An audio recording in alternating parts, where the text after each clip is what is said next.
முர்ஜிஆக்கள், ஹவாரிஜிகள், முஅத்தஸிலாக்கள் போன்றவர்கள் இந்த விஷயத்திலே வழிகட்ட கொள்கையிலே இருந்து கொண்டிருக்கிறார்கள்.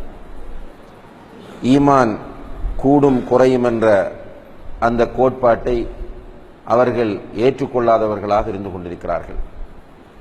உண்மையிலேயே ஈமான் கூடி குறையும் என்பதை அல் குர்ஆனும் ஹதீஸும் நமக்கு உணர்த்தி கொண்டிருப்பதை நாம் அறியக்கூடியவர்களாக இருந்து கொண்டிருக்கிறோம். அல் குர்ஆனின் சில இடங்களிலே அல்லாஹு தஆலா இந்த விஷயத்தை நேரடியாகவே சொல்லுகிறான். உதாரணமாக சூரத்துல் அன்ஃபாலிலே அல்லாஹு தஆலா சொல்லும்போது, இன்னமல் முஃமினூன அல்லதீன இதா ذுக்கிரல்லாஹு வஜிலத் குலூபுஹும் வ இதா துலியத் அலைஹிம் ஆயாத்துஹு ஸாதத்ஹும் ஈமானா.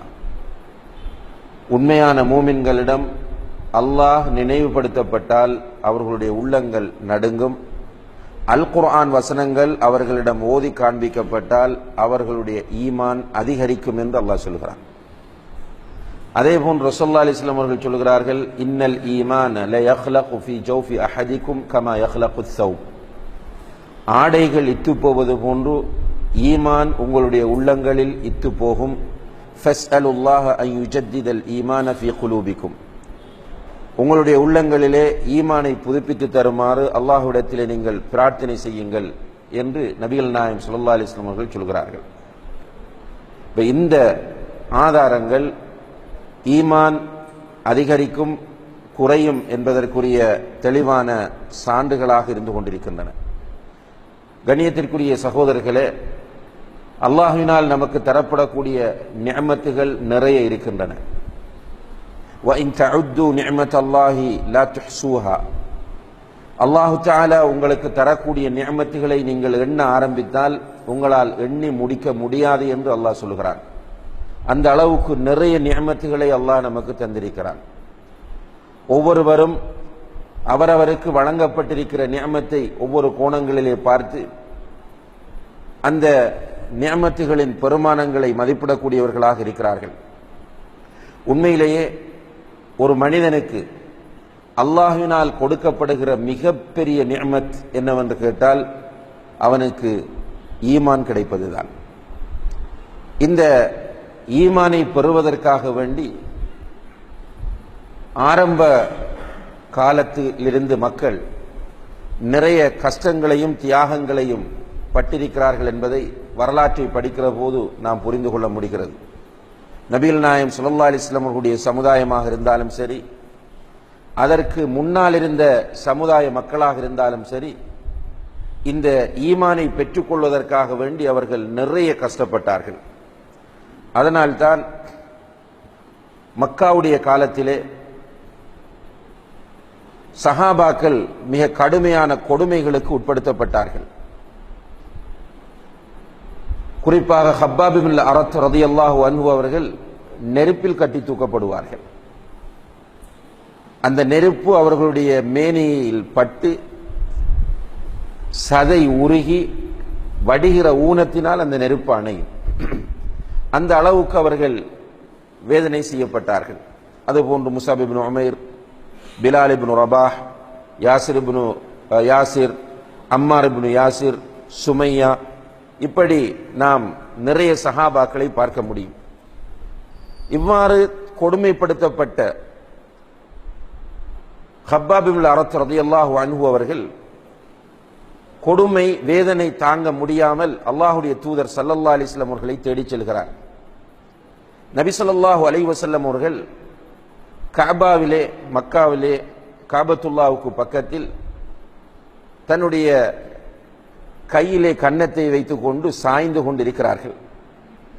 பக்கத்திலே போய் உட்கார்ந்து ஹப்பாப் ரலியல்லாஹு அன்ஹு அவர்கள் தனக்கு நிகழக்கூடிய கொடுமைகளை சுட்டிக்காட்டி, அலா தஸ்தன்சிரு லனா அலா தஜ்உல்லாஹ லனா, அல்லாஹ்வுடைய தூதரே, எங்களுக்காக நீங்கள் பிரார்த்திக்க மாட்டீர்களா? எங்களுக்காக நீங்கள் அல்லாஹ்விடத்திலே உதவி தேட மாட்டீர்களா என்று கேட்கும்போது அல்லாஹ்வுடைய தூதர் ஸல்லல்லாஹு அலைஹி வஸல்லம் அவர்கள் நிமிர்ந்து உட்கார்ந்தார்கள். உட்கார்ந்தவர்கள் சொன்னார்கள், உங்களுக்கு முன்னால் இருந்தவர்கள் இந்த ஈமானுக்காக வேண்டி மிக கடுமையாக கொடுமைப்படுத்தப்பட்டிருக்கிறார்கள். அவர்களுடைய தலைகளில் வாழ் வைக்கப்பட்டு இரண்டாக பிளக்கப்பட்டிருக்கிறார்கள். அவர்களுடைய உடம்புகள் இரும்பு சீப்புகளினால் வாரப்பட்டிருக்கின்றன. அவர்கள் அந்த ஈமானில் உறுதியாக இருந்தார்கள் என்று நெருப்பில் கட்டை தூக்கப்பட்ட கப்பாப் ரலியல்லாஹு அன்ஹு அவர்களை பார்த்து அல்லாஹ்வுடைய தூதர் ஸல்லல்லாஹு அலைஹி வஸல்லம் அவர்கள் சொல்கிறார்கள், உண்மையிலே இந்த ஈமானை பெறுவதற்காக வேண்டி அந்த மக்கள் பட்ட அந்த வரலாற்றை படிக்கிற எவருமே அழாமல் அந்த வரலாற்று புத்தகங்களை மூடி வைக்க முடியாது. அந்த அளவுக்கு கடுமையான சோதனைகளையும் கஷ்டங்களையும் வேதனைகளையும் பட்டுத்தான் ஈமானை அவர்கள் பெற்றார்கள், பாதுகாத்தார்கள். ஆனால் நமக்கு இந்த ஈமான் மிக இலகுவாக கிடைத்திருக்கிறது. இந்த ஈமான் இலகுவாக கிடைத்ததனால் நமக்கு ஈமானுடைய பெருமதி புரியாமல் இருக்கிறது. உண்மையிலே கண்ணியத்திற்குரிய சகோதரர்களே, ஈமான் குறையும் போது நாம் கவலைப்பட வேண்டும். அந்த குறையக்கூடிய ஈமானை அதிகரிக்க செய்வதற்கான வழிகளை தேட வேண்டும். நம்மிடத்தில் ஈமான் குறைகிறது என்று வருத்தப்படக்கூடிய கவலைப்படக்கூடிய நிலை நம்மிடத்திலே இருக்கிறதா என்று கேட்டால் என்று கிடையாது. உண்மையிலே நாம் வாழக்கூடிய சூழலை பொறுத்தவரையில் இந்த சூழல் நம்முடைய ஈமானை குறைக்க செய்யக்கூடிய சூழலாகவே இருந்து கொண்டிருக்கிறது. இந்த சூழலுக்குள் வாழக்கூடிய நாம் நாளுக்கு நாள் நம்முடைய ஈமான் குறைந்து கொண்டு போகிறது. அதை பற்றி எந்தவிதமான கவலையும் இல்லாமல் இருந்து கொண்டிருக்கிறோம். இதனால் தான் ஈமானுக்கு இருக்கிற சுவை நமக்கு புரியாமல் போகிறது. நபிகள் நாயகம் ஸல்லல்லாஹு அலைஹி வஸல்லம் அவர்கள் ஈமானுக்கு தாம் இருக்கிறது என்று சொன்னார்கள். தாம் என்று சொன்னால் டேஸ்ட். ஈமானுக்கு தாம் இருக்கிறது. அதே போன்று ஈமானுக்கு ஹலாவத் இருக்கிறது. ஹலாவத்னா ஸ்வீட்னஸ்.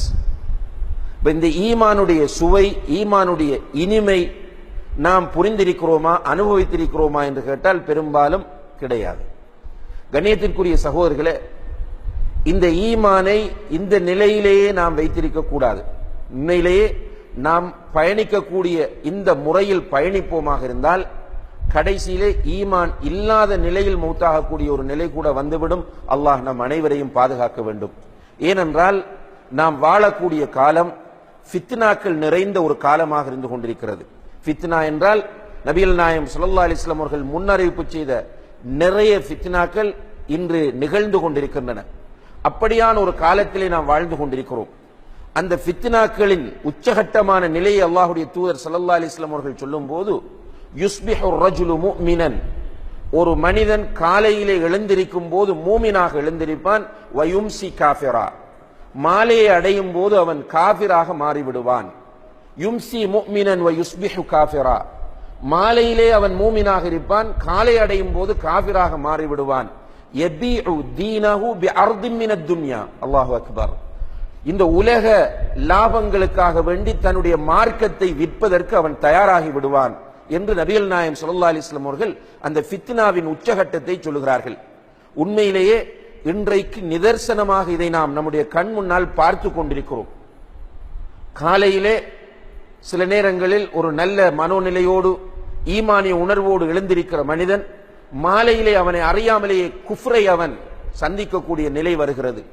இந்த உலக லாபங்களுக்காக வேண்டி துனியாவிலே உள்ள பலன்களை அடைந்து கொள்வதற்காக மார்க்கத்தை சாதாரணமாக தூக்கி எறியக்கூடிய நிலை இன்று பரவலாக நம்முடைய வாழ்க்கையிலும் நம்முடைய சூழலிலும் நாம் அவதானிக்கக்கூடிய ஒரு நிலை இருந்து கொண்டிருக்கிறது. இப்படியான ஒரு பயங்கரமான சூழ்நிலையிலே நம்முடைய ஈமானை அதிகரிக்க செய்வதற்கான வழிகள் என்ன என்பதை தேட வேண்டிய பொறுப்பு நமக்கு இருக்கிறது. கண்ணியத்திற்குரிய சகோதரர்களே, இப்படியான ஆசை உள்ள மக்களும் இருக்கத்தான் செய்கிறார்கள். நம்முடைய ஈமான் அதிகரிக்க வேண்டும், அல்லாஹோடு நெருக்கம் கூட வேண்டும், ஈமானுடைய சுவையை நான் அனுபவிக்க வேண்டும், நான் மூமினாக வாழ்ந்து மூமினாக மரணிக்க வேண்டும் என்ற ஆசையுள்ள நிறைய மக்கள் இன்றைய காலத்திலும் வாழ்ந்து கொண்டிருக்கிறார்கள். அப்படியான மக்களுக்கு நிச்சயமாக இங்கே சொல்லப்படக்கூடிய செய்திகள் கண்டிப்பாக பிரயோசனம் அளிக்கும். அதாவது ஈமானை அதிகரிக்க செய்வதற்கான வழிகள் என்ன? நம்முடைய ஈமான் கூடும் குறையும் என்ற ஒரு கோட்பாட்டை நாம் ஏற்றுக்கொண்டிருக்கிறோம். குறைய விடக்கூடாது. ஈமானை குறைய விட்டு கொண்டிருப்போமாக இருந்தால் கடைசியிலே குஃப்ரில் போய் விழ வேண்டிய ஒரு நிலை ஏற்பட்டுவிடும். நிறைய பேர் என்ன நினைக்கிறோம் என்றால், தொழுகிறோம், ஏதோ நல்லமல்களை அவ்வப்போது செய்கிறோம், அல்ஹம்துலில்லாஹ் சொர்க்கம் போய் விடலாம் என்று. இல்லை சகோதரர்களே, ஈமான் குறைந்து கொண்டு வரும்போது படிப்படியாக குறைந்து இந்த ஃபித்னாவுடைய நிலையை அடைந்து கடைசியிலே காபிராக மாறக்கூடிய ஆபத்து அங்கே இருக்கிறது. எனவே ஒவ்வொருவரும் அவருடைய ஈமானை அதிகரிக்க செய்வதற்கான வழிகளை அறிந்து அதில் பயணிக்க வேண்டிய தேவை இருக்கிறது. அந்த வகையிலே இன்றைய இந்த வகுப்பிலே ஈமானை அதிகரிக்க செய்வதற்கான ஒரு சில வழிகளை எனக்கும் உங்களுக்கும் பயன் தருவதற்காக வேண்டி நினைவூட்டலாம் என்று நினைக்கிறேன். அதிலே முதலாவது வழி, நம்முடைய ஈமானை நாம் அதிகரிக்க செய்ய வேண்டுமாக இருந்தால் முதலாவது வழி, கண்ணியத்திற்குரிய சகோதரர்களே, இஸ்லாமிய கல்வி. ஈமானை அதிகரிக்க செய்வதற்குரிய மிக பிரதானமான வழியாக இதுதான் இருந்து கொண்டிருக்கிறது. அதனால்தான் இஸ்லாமிய கல்வியை தேடும் போது ஈமான் அதிகரிப்பதை சஹாபாக்களுடைய வரலாற்றில் நம்ம பார்க்கலாம். நம் எல்லோருக்கும் அடிக்கடி சொல்லப்படக்கூடிய ஒரு வரலாறு தான் ஹந்தலா ரலியல்லாஹு அன்ஹு அவர்களுடைய வரலாறு. ஹந்தலா ரலியல்லாஹு அன்ஹு அவர்கள் அபூபக்கர் சித்திக் ரலியல்லாஹு அன்ஹு அவர்களை பாதையிலே சந்திக்கிறார்கள். அபூபக்கர் ரலியல்லாஹு அன்ஹு அவர்கள் சலாம் சொல்லிவிட்டு, ஹந்தலாவை நீங்கள் எப்படி இருக்கிறீர்கள் என்று கேட்கிறார்கள். இது உலகத்தில் எப்போதும் இருக்கக்கூடிய ஒரு மரபு, நீங்கள் எப்படி இருக்கிறீர்கள் என்று கேட்பது. அதற்கு பொதுவாக உலகத்தில் சொல்லப்படக்கூடிய பதில் என்ன? அல்ஹம்துலில்லாஹ், நன்றாக இருக்கிறோம், அல்லது கொஞ்சம் சுகமில்லாமல் இருக்கிறேன், அல்லது சில பிரச்சனைகளோடு இருக்கிறேன், இப்படித்தான் எல்லோரும் பதில் சொல்வார்கள். ஆனால் ஹந்தலா ரலியல்லாஹு அன்ஹு அவர்களிடத்தில் ஹந்தலாவை நீங்கள் எப்படி இருக்கிறீர்கள் என்று கேட்டதற்கு ஹந்தலா ரலியல்லாஹு அன்ஹு அவர்கள் சொன்ன பதில் என்ன? நாஃபக ஹந்தலா, இந்த ஹந்தலா முனாஃபிக்காகி விட்டான். எப்படி பதில் என்று பாருங்கள். உடனே அபூபக்கர் சித்திக் ரலியல்லாஹு அன்ஹு அவர்கள் ஆச்சரியப்பட்டு கேட்கிறார்கள், ஹந்தலாவை நீ எப்படி இதை சொல்லுகிறாய் என்று கேட்டபோது ஹந்தலா சொல்லுகிறார் ரலியல்லாஹு அன்ஹு, ரசூல் ஸல்லல்லாஹு அலைஹி வஸல்லம் அவர்களுடைய வகுப்புகளில் போய் உட்காரும் போது குர்ஆன் வசனங்கள் நினைவூட்டப்படுகின்றன, ஹதீஸ்களை சொல்லுகிறார்கள், நம்முடைய ஈமான் அதிகரித்து நிற்கிறது. குர்ஆன் வசனங்கள் ஓதி காண்பிக்கப்படுகிறது, ஹதீஸ்கள் சொல்லப்படுகின்றன, நம்முடைய ஈமான் அதிகரித்து நிற்கிறது. வீட்டுக்கு வந்தால் குழந்தைகள், பிள்ளை, மனைவி என்று பிஸியாகி விடும் போது அந்த நிலை குறைந்து விடுகிறது என்று சொல்கிறார். இது ஈமான் கூடும் குறையும் என்பதற்கு இதுவும் ஒரு ஆதாரம். அதே நேரத்தில் அவர் அனுபவித்து சொல்லுகிறார், ரசூல் ஸல்லல்லாஹு அலைஹி வஸல்லம் அவர்களுடைய மஜ்லிஸில் உட்காரும் போது ஈமான் அதிகரிக்கிறது. இல்மை தேடி இல்முடைய மஜ்லிஸிலே உட்காரும் போது கண்டிப்பாக ஈமான் அதிகரிக்கும். புகாரியிலே வருகிறது, முஆத் ரலியல்லாஹு அன்ஹு அவர்கள் தன்னுடைய நண்பரை அழைக்கிறார், தஆல் இஜ்லிஸ் பினா நுமின் ஸா, வா வந்து உட்காரு, ஒரு மணி நேரம் ஈமான் கொள்ளுவோம் என்று சொல்கிறார். இந்த மஜ்லிஸு திக்ருகளிலே உட்கார்ந்து அல்லது இஸ்லாமிய கல்வியை தேட புறப்படும் போது கண்டிப்பாக ஈமான் அதிகரிக்கும் என்பதை இதன் மூலம் நாம் புரிய முடிகிறது.